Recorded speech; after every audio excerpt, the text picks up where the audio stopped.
ದೇಶ್ ಪ್ರಭು ನ್ಯೂಸ್ಗೆ ಸ್ವಾಗತ. ಬೆಳಗಾವಿ ಜಿಲ್ಲಾ ಪೌರ ನೌಕರರ ಸೇವಾ ಸಂಘ ಬೆಳಗಾವಿಯ ಜಿಲ್ಲಾ ಕಾರ್ಯದರ್ಶಿ ಆಗಿ ಆಯ್ಕೆಯಾದಂಥ ಶ್ರೀ ಅಶೋಕ್ ಎನ್ ಹೆಗಡೆ ಇವರಿಗೆ ಇಂದು ಸಂಕೇಶ್ವರ ಪುರಸಭೆ ಸಭಾಭವನದಲ್ಲಿ ಕರ್ನಾಟಕ ರಾಜ್ಯ ಪೌರ ನೌಕರರ ಸಂಘದ ವತಿಯಿಂದ ಸತ್ಕರಿಸಿ ಗೌರವಿಸಲಾಯಿತು. ಕಾರ್ಯದರ್ಶಿಯಾಗಿ ಆಯ್ಕೆಯಾದಂಥ ಶ್ರೀ ಅಶೋಕ್ ಎನ್ ಹೆಗಡೆ ಇವರಿಗೆ ಸತ್ಕರಿಸಿ ಅಭಿನಂದಿಸಲಾಯಿತು.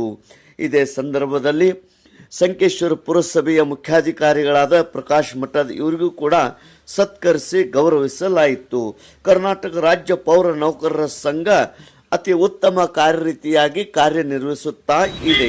ಈ ಒಂದು ಸತ್ಕಾರ ಕಾರ್ಯಕ್ರಮದಲ್ಲಿ ಉಪಸ್ಥಿತಿ ಉಮಾ ಬೆಟಕೇರಿ, ಪುರಸಭೆ manager Ashok N Hegde RI, Shridhar Belavi sanitary supervisor, Jayashree S Jadhav FDC, Kavita Tikke FDC, Boramma Udasi SDC, ಪೌರ ಕಾರ್ಮಿಕದ ಅಧ್ಯಕ್ಷರಾದ ಪ್ರಕಾಶ್ ಸತ್ನಾಯ್ಕ್ ಅಧ್ಯಕ್ಷರು, ಉಪಾಧ್ಯಕ್ಷರು ಮಂಗಳಾ ತಮ್ಮಣ್ಣವರ್, ಉಪಸ್ಥಿತಿ ಸುನಿಲ್ ಪಾಟೀಲ್ ದಫೇದಾರ್, ಕೃಷ್ಣ ಖಾತೆದಾರ್ ಸ್ಯಾನಿಟರ್ ಸೂಪರ್ವೈಸರ್, ಪರಶುರಾಮ್ ಸತ್ನಾಯ್ಕ್ ದಫೇದಾರ್, ಲಕ್ಷ್ಮೀ ಕರ್ನಿಂಗ್, ಭಾರತಿ ಮತಿವಾಡೆ, ರಾಜೇಶ್ವರಿ ಹಿರಿಮನಿ, ಮಹಾದೇವಿ ಕರ್ನಿಂಗ್, ಕಸ್ತೂರಿ ತಳವಾರ್, ಅವಕ್ಕ ಕರ್ನಿಂಗ್, ಅದೇ ರೀತಿ ಮೇಘಾ ಕರ್ನಿಂಗ್, ಕಾವೇರಿ ಕಾಂಬಳೆ, ಪವನ್ ಪಾಟೀಲ್, ಬಸ್ಸು ತಳವಾರ್, ವಿಕಾಸ್ ಖುರಾಗಡೆ, ರೇಖಾ ಕಾಂಬಳೆ, ಬಾಬು ಪಾಟೀಲ್, ಆನಂದ್ ಸತ್ನಾಯ್ಕ್, ಮೋಹನ್ ಪಾಟೀಲ್, ಶಿವಾ ಖುರಾಗಡೆ,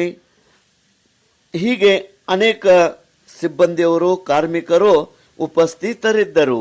ದೇಶ್ ಪ್ರಭು ನ್ಯೂಸ್ ಸಂಕೇಶ್ವರ್.